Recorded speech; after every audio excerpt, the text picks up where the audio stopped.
Ang mga opinyon at pahayag sa susunod na programa ay pawang sa mga panauhin lamang at hindi sa pangasiwaan ng istasyong ito. Maging mapanuri sa panonood.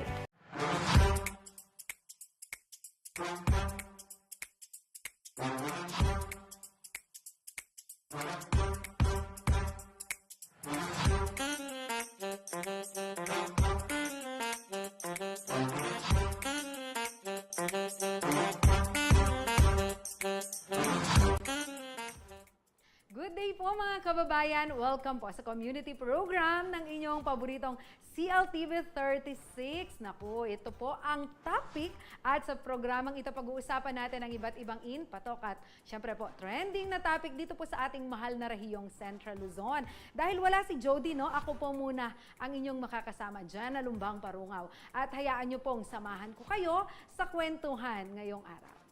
Napapanood po tayo sa Free TV, syempre hindi nawawala yan, at sa lahat ng cable partners ng CLTV 36 at maging sa ating Facebook account na CLTV 36 Official. Ayan, live na live po tayo. Kung wala po kayo sa bahay, naku, yung inyong mga cellphone, yung inyong data ay i-ready nyo na dahil po sa ating mga social media pages, no? Pwede nyo pong makita yung ating mga programa sa CLTV. Dito nga po sa Facebook, yung ating CLTV 36 Official at saka yung CLTV 36 News. Sa Instagram din po, nako, CLTV 36 Official ang inyong dapat natutukan, at sa Twitter, CLTV 36, sa YouTube po, no, CLTV 36 Official. At higit po ninyong kilalanin ang ating mga kasamahan sa CLTV 36 sa aming website, cltv36.tv, at makitiktok sa @CLTV 36. Mga kabalen, mga karehiyon, today is July 4, araw po ng Martes, at sa inyong lahat po na nanonood at nagtatanghalian, sana ine-enjoy ninyo ang inyong pagkain ngayong araw. Gaano man po yan kasimple, napakasarap pong isipin na meron tayong, sa hirap po ng buhay, merong nakahapag sa ating lamesa at meron tayong napagsasaluhan kasama ng mga importanteng tao sa ating buhay. At nawa po, kung kumakain kayo ay lalo kayong ganahan habang kayo ay nakikinig po sa ating kwentuhan at marami kayong malaman na impormasyon na magiging makabuluhan po para sa inyo. At mga kareyon, mga kabalen, meron po tayong question of the week. Ito po ay posted sa CLTV 36 Facebook page. Maaari po kayong sumali at magkomento kahit po mismo dito po sa ating live. Babasahin ko po yan. At ang ating question of the week, ano ang unforgettable moment mo tuwing umuulan? Mag-comment na po kayo para makasama kayo sa ating kwentuhan. Kung kayo po ay meron ding pa-shoutout o tanong po sa ating mga makakakwentuhan at bisita ngayong araw, feel free to comment po. Alam niyo po mga kabalen, meron pong isang organisasyon o club dito sa ating mahal na lalawigang Kapampangan.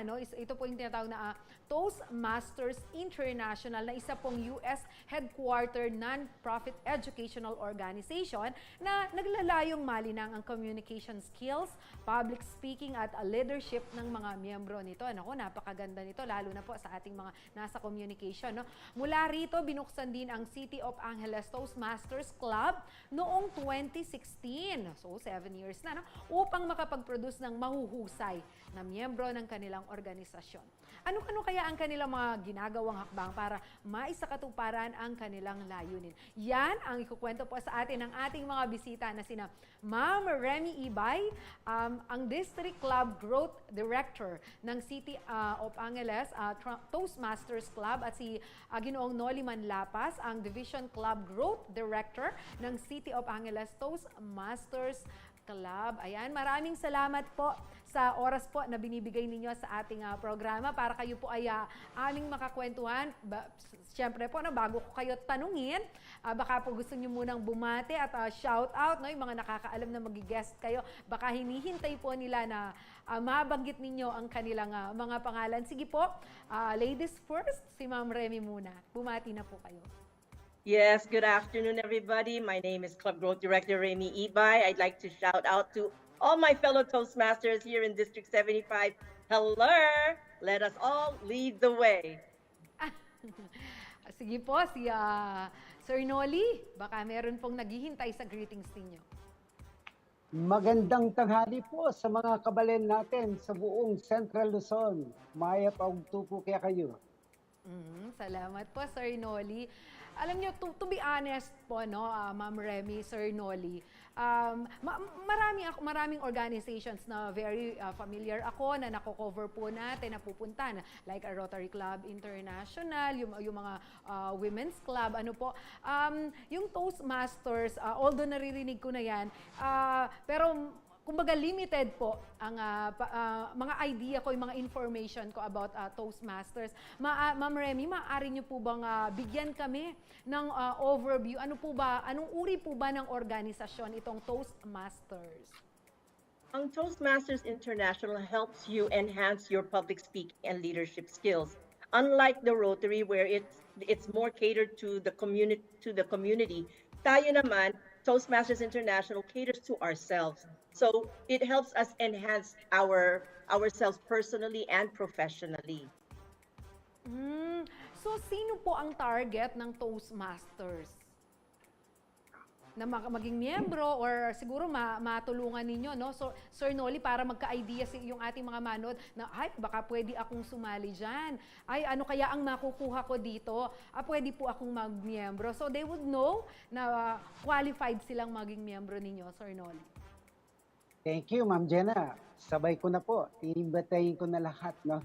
Our members po kasi are from all ages po, from students, aspiring young professionals, and business people as well, no?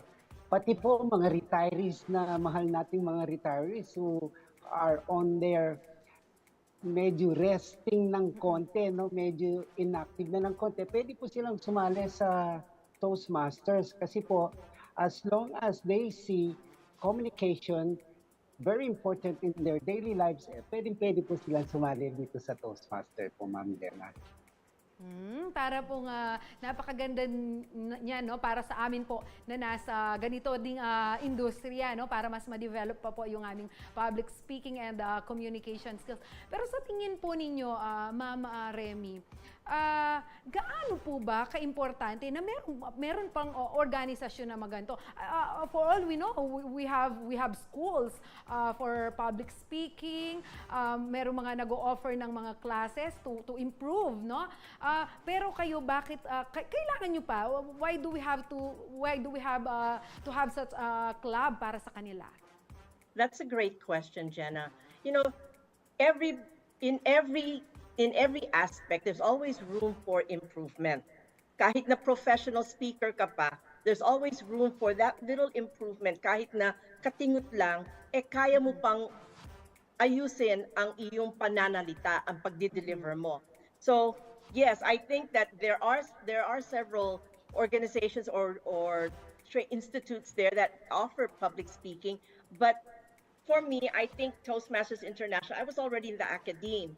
So, nagtuturo na nga ako ng public speaking, and yet when I learned about Toastmasters International, I had learned so much more. So I was able to uplift, I was able to enhance my skills in public speaking through Toastmasters International. Ma'am Remy, how long have you been a member or siguro po part of Toastmasters? Angeles City po talaga kayo nag-start na? Yes. Or yes. when you were in US, miyembro na kayo at dinala nyo lang siya dito sa Angeles City? No. Of course, City of Angeles is a 7-year-old club. I am the charter president of the City of Angeles Toastmasters Club, and I am a 7-year-old Toastmaster. Okay po, napakaganda po no. You are already a skilled communicator no, pero parang hindi po tayo doon nagtatapos. You want to learn more at siguro po yun po ang isinishare po natin sa mga members at gusto pa pong maging miyembro ng inyong club no. Kayo po Sir Noli, paano po kayo naging miyembro ng club na ito? Magandang istorya po yan, Ma'am Jenna. Ako po ay naninirahan dati sa Quezon City at ako po ay medyo malapit-lapit lang sa Green Hills, sa Club Pilipino po. Doon ko po nasilayan ang isang napakagandang organisasyon, yung pinakamatandang Toastmasters Club sa buong Asia. And I am talking about the Tamaraw Toastmasters Club. It was founded back in 1952 and our charter president was the husband of former Senator Eva Calao, Teddy Calao Jr. And siya po ang kauna-unahang presidente in 1952. Ako naman po ay naging pang-61 na presidente noong 2013 po. Wow! Tingnan nyo naman pala, sir. Kumbaga, itong organisasyon ninyo na ito, itong club ninyo na ito ay napakalawak na rin pala at napakatagal. Ano po. Siguro po dahil medyo nasanay na lang kami na nakikita yung ibang mga clubs sa on-field, no? Yung mga community, sabi nga po natin mga clubs na into community service, no? At napakaganda po malaman ninyo na meron pong ganito palang Toastmasters para naman tulungan tayo ma-improve yung communication skills natin. Sa observation po ninyo, Ma'am Remy, marami po ba sa ating, kahit tapos ka, kahit professional ka, na nangangailangan pa ng improvement pagdating sa kanilang communication? Actually, yung mga nakapag-aral ay marami ang confident, yes. Pero may nakikita pa po ba kayo na talagang hindi confident, kulang yung confidence nila kahit na nakapagtapos na sila? Kaya kapag nag-a-apply, medyo timid sila ng konti. Definitely, Jenna. Ako kasi nakakita ako ng mga fellow teachers ko na nakatapos na sila lahat-lahat. And yet when it comes to speaking to an expat, they would always shy away, which is one of the reasons why I brought up or I thought of putting up an organization in Angeles City because I wanted to help our fellow Filipinos na may pinag-aralan ka, you're in your country, you know how to speak English. So what's the problem? So kaya I went looking for a mentor, somebody to help me put together the City of Angeles Toastmasters Club, and that's when I ran into Governor Noli Manlapas. Opo. Ma'am Remy, no, Sir Noli, sigurado itong ating mga manonood, lalo na yung mga, siguro yung mga nasa communication job or mga estudyante, no, ay gustong malaman kung paano maging bahagi po ng inyong club, no. Pero siguro later po muna natin sasagutin yan, bigyang daan po muna natin ang ilang mga patalastas at paalaala po ng ating istasyon. Manatiling nakatutok at magbabalik po ang ating programa.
Kayo ay nakatutok pa rin po sa topic at bago ko muling ibigay sa atin sa inyong aming mga manonood itong ating kwentuhan, no? Kasama yung ating dalawang bisita. Muli ko pong pinapaalala sa inyo ang ating question of the week kung saan po pwede kayong sumagot at pwede kayong sumali sa ating kwentuhan, no?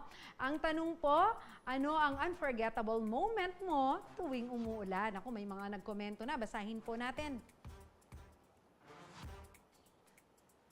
Sabi ni Jersey Salonga, no, masarap manood ng pelikula. Yan, sana hindi masyadong malakas yung ulan, no, para naman naririnig mo yung audio. Pero nonetheless, masarap nga kapag nakahiga ka tapos may pinanonood ka habang umuulan.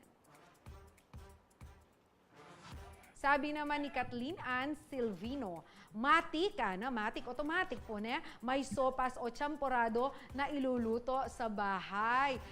Kasi po, no, kapag umuulan, malamig ang panahon, nangangailangan ng karagdagang init ang ating katawan. Kaya napakasarap po ng sopas at champorado na yung partner ng champorado is tuyo.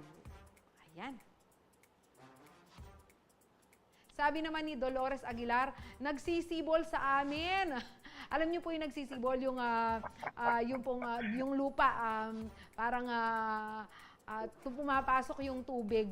Yung mga ganun, lalo na kapag kayo po ay nasa tabi ng ilog, makikita mo po kapag maulan, lalo na may baha, yung lupa talagang nagtutubig po. No? Yun ang ibig sabihin po ni Ate Dolores na nagsisibol sa amin. At this point, no, babalikan ko po ang kwentuhan kasama si Sir Remy at si Ma'am Remy at si Sir Noli na mula po sa Toastmasters International. Ano po? Ma'am, kanina nasabi ko baka may mga interesado na magmiyembro sa ating mga manonood. Actually, parang gusto ko rin para mas ma-improve ko pa yung aking communication skills. No? Parang ang dami ko pa pong gustong matutuhan mula sa mga Toastmasters po. Paano po ba maging miyembro ng inyong club? Sige po, unahin ko na si Sir Noli.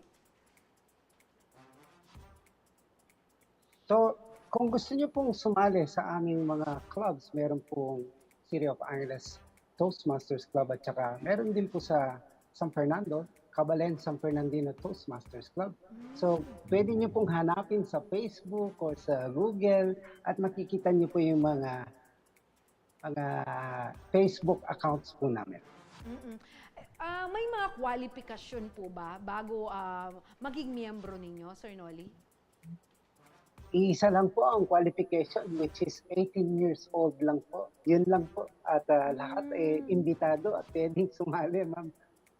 So, kahit hindi ka, ibig sabihin, undergrad, hindi ka or siguro, may mga kasi gustong pumasok na mga sa BPO, no, na marunong namang mag-English, although hindi sila nakapagtapos ng college at gustong matutong mula sa inyo. Pwede naman po sila, Ma'am Remy? Yes, and everybody, basta 18 years old and above ka, you're qualified to become a member of any of the Toastmasters Club. We would always encourage everybody to join City of Angeles Toastmasters Club or, of course, Cabalen San Fernandino Toastmasters Club.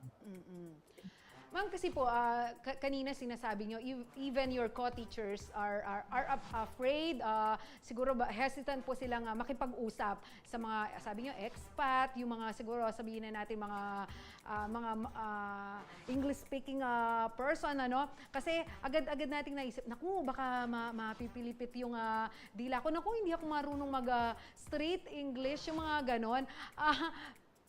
English language, lang po ba ang, kumbaga yung mga trainings na ibinibigay ninyo o kahit anong klaseng lengguwahe naman po ay maaring i-master ng inyong mga miyembro? Siguro, sige, Sir Remy. Ma'am Remy po. Ma'am Remy. Pero, ay, sorry, pinagsama ko si Sir Noli. No? Ma'am Remy. Sige. yes, actually, ang medium na ginagamit talaga sa City of Angeles or in Toastmasters per se is English talaga. Although it does not limit a club to forming to have another medium. When I say medium, yung language na ginagamit nila doon sa club na yon.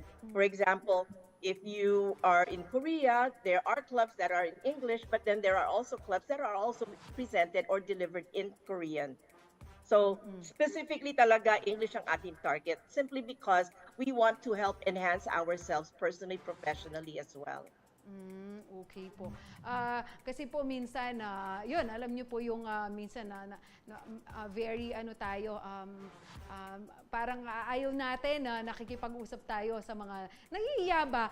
But minsan, mas gusto pa nating makausap yung mga foreigner na gumagamit tayo ng mga English barok, no? Sir Nolly, tapos gagamitan ko. Kasi, nakatamo po pagtisti. Pero itamo pong yung mga Pilipino, alam niyo po 'yon, lalo na kung ang kausap, for example, ako nag-i-English ako. Tapos kinakausap ko ay somebody na graduate of communication, tapos mali-mali yung pag-i-English niya. May mga ganun tao na, may graduate ya pa mong kain at mali-mali naman mo English. Kaya ang tendency, yung ibang tao, nagkakaroon sila ng fear. Yung communication nila ay naaapektuhan. Alam niyo po yun. Siguro po dahil sa Toastmaster, pwede po nating ma-develop yan. Pero Sir Nolly, ano po yung assurance nyo sa kanila kung may mga ganito silang takot? At siguro sabihin na natin na kulang pa yung communication nila, yung use nila ng English, na sa inyo pong club ay hindi sila pagtatawanan, instead ay tutulungan po sila. Baka sumali ako pagdating ko doon, English ako, tapos mali pala yung grammar ko. Alam niyo po yun, tapos hindi ko alam, pinagtatawanan nyo na pala ako. Ganun po, assurance po siguro from people na gustong maging part ng inyo pong club. Ma'am Jenna, sasang-ayunan ko po yung sinabi ninyo na marami po ang natatakot na magsalita sa mga foreigners, lalo na magsalita ng English sa harapan ng ibang tao. Totoo po yan, ma'am. Pero wag po natin kakalimutan na ang Pilipino po ay napakagaling po sa English ng mga kababayan natin. Dahil tayo po ay maraming English subjects sa ating pag-aaral. Ma'am Jenna, ang tinutukoy niyo po kung kayo po welcome ba at paano kayo matuturuan, hindi ba kayo mapapahiya sa loob ng isang Toastmasters meeting. Ma'am Jenna, ang Toastmasters meeting po, yung venue na yun ay napaka-friendly po ng mga tao. Lahat po sila nagtutulungan at nagko-comment a little suggestions and for the enhancement of your speaking skills po, Ma'am Jenna. Yun po siguro yung pinakamaganda doon, na papasok ka po doon na may kulang sa communication skills mo, pero paglabas mo, you are confident kasi tinulungan ka ng mga taong nasa loob. Ngayon naman po, Ma'am Remy, paano nyo po sila tinutulungan? Aside siguro sa fellowship, mga ganyan, may mga activities po ba, mga trainings or seminars na ino-organisa ang inyong pong club? Yes, we have trainings. We have regular meetings, twice, sometimes 3 times a month. And in this month, actually, with both clubs put together, we have meetings every Fridays. So you can learn through the meetings itself. You can learn through the trainings. We also give seminars. We also have open house. We also have mentorship. Okay, you're assigned a particular mentor. You learn from that mentor as well. And everybody, if you start off with just one mentor, you will end up with more than 10 mentors in the long run. Okay. Maganda po yun, no? Parang merong mga nakafocus. May mga areas po ba na yung mga trainings ninyo or seminar na pinofocus? For example, siguro yung confidence na sa pagsasalita. Yung iba naman po yung sigurong construction ng yung delivery ng English ninyo, confidence, delivery, o minsan nagtuturo din kayo siguro dun sa proper construction of sentences na ina-utter po ng isang tao, Sir Nolly. Yes, ma'am. Tama po kayo, Ma'am Jenna. Alam niyo po, hindi naman pagalingan sa salitang English po ito, ma'am. Ito po ay ang pinakasimpleng pananalita na sana maintindihan ng inyong nakikinig. Yun po ang champion. Hindi po natin kailangan na maggamit ng mga jargons at tayo lang ang nakakaintindi. Hindi po. Kasi po, ang art of communication po ay ang tatandaan po natin sa bandang hulihan niya ay meron pong feedback. Yun po ba successful na communication or failure na communication. So, tandaan po natin, yung simple, lagi pong success yun. Yes. Actually, pag simple, hindi masyadong hindi po tayo masyadong mahihirapan. Actually, may napanood po akong pelikula. I don't know if you have watched this movie po, no, yung Die Beautiful. Nagpa-pageant po sila. So, ang pinopractice po ay pagsagot sa isang sa question and answer portion. No? Tapos, ang sabi po doon ni Paulo Ballesteros po ang bida doon, no? Kapag nasabi mo yung sagot in a manner na very confident ka, kahit mali siya, paniniwalaan siya because you are convincing and you are confident of your answer. Kapag naman po tama ang sagot mo, pero yung parang namimilipit ka, yung mga ganon, kahit tama na yung sagot mo, hindi mo makukonbinse yung judge. Siguro kayo po ba, may mga members po ba kayo na mga sumasali sa mga pageant because they would like to develop their public speaking skill? Ma'am Remy? Kasi parang yes, meron akong nakitang nakasas kanina eh. Yes. As a matter of fact, yung president ng Cabalen San Fernandino Toastmasters Club, she is the Mrs. Face of Tourism for Health and Wellness yata siya. Yes, there. So we do have, and we also have one of the past candidates for Miss Earth, Casey Reyes, past area director Casey Reyes as well. So yes, marami sumasali just to learn how to answer their what we call the impromptu speeches or table topics in Toastmasters International. Ayan, ako, baka maging interested pang lalo yung mga nanonood natin na gusto pang sumasali sa mga pageant at gustong i-develop yung kanilang public speaking skills. No? Alam niyo po ma'am, gusto ko nga mag-seminar kayo dito sa ating programa. Alam niyo po yun, magturo, kaya lang very limited po ang oras natin. Siguro po bilang panghuling katanungan po, ano po ba yung importanteng dapat maintindihan ng isang tao para po ma-improve yung kanyang confidence sa communication? Ano po yung unang-unang itinuturo ninyo, Ma'am Remy? For example, sa akin, ano po yung masasabi ninyo na pwede kong gawin para mas maging confident pa po ako sa pakikipag-communicate ko sa television and siguro kapag nasa field po ako? I would say, believe in yourself. Because if you believe in yourself, if you second guess yourself, it's not going to happen. Don't second guess yourself. Always say, I can do it. Not, I think I can do it. Don't doubt. There's no room for doubt. Just believe in yourself and you will be able to fulfill that main objective, that main goal that you would like to achieve. Ayan, napakaganda nga naman po. Magtiwala sa, actually po, overconfident ko po. Actually, tama po yung sinasabi ni Ma'am Remy, no? Kung hindi ka magtitiwala sa sarili mo, kung hindi ka magiging confident doon sa kaya mong gawin, no? Magtatago na lamang po tayo doon sa kahinaan natin. So, thank you po, Ma'am Remy, for that advice. Sigurado po yung ating mga nanonood ay nabuboost somehow yung kanilang moral na makakaya po nila ito. How about you, Sir Nolly? Ano po ang maiwan ninyong advice sa ating po mga manonood? Well, Ma'am Jenna, lahat po ng mga kailangan nating matutunan, pwede pong sasanayan natin po yan. Dapat may practice tayo, may training tayo. So kami po siguro na mga taga-Toastmasters ay makakatulong po sa inyong pangangailangan sa maliwanag na pananalita. So meron po kami mga programa at saka educational trainings po in speaking extemporaneously po. No? So extempore, without time preparation po, bibigyan po ng katanungan. Kami po ay aalalay sa inyo paano aatakihin o uumpisahan ang isang topic ng napakaiksing moment lang po, 1 to 2 minutes lang po ito. No? So yan po ay training, may pagsasanay po, makakatulong po kami, Ma'am Diana. Parang ang tingin ko rin dyan, Sir Nolly, napakaganda rin yan para sa ating mga siguro mga officials, no, public officials, kasi lagi silang nagsasalita sa mga tao, hindi naman pwedeng magtago ka na lang, hindi naman pwedeng magaling ka lang sa leadership. Kailangan alam mo rin silang i-address.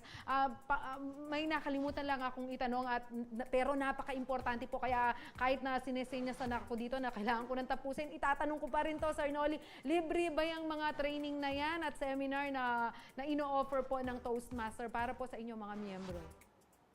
Ang Toastmasters International po, meron po kaming enrollment fee, one-time registration po, at saka semestral po ang pagbabayad po. So, hindi po to talaga libre, pero Ma'am Jenna, ang inyo pong matatamong pagsasanay at mga improvements, enhancements of your speaking skills ay sobrang grabe po. Sobrang sulit po, Ma'am. Yes. Opo, maraming salamat po. Alam niyo po, kahit naman sa anong bagay, Sir Noli, Ma'am Remy, no, naniniwala naman ako na kailangan mong mag-invest ng time, ng resources, no, at syempre po ng kaalaman. At napakaganda po na meron pong venue kasi syempre hindi naman pwedeng ako yung maghanap ako ng seminar. Pero kayo na mismo ang parang yun ang pinakatulong din po natin, no.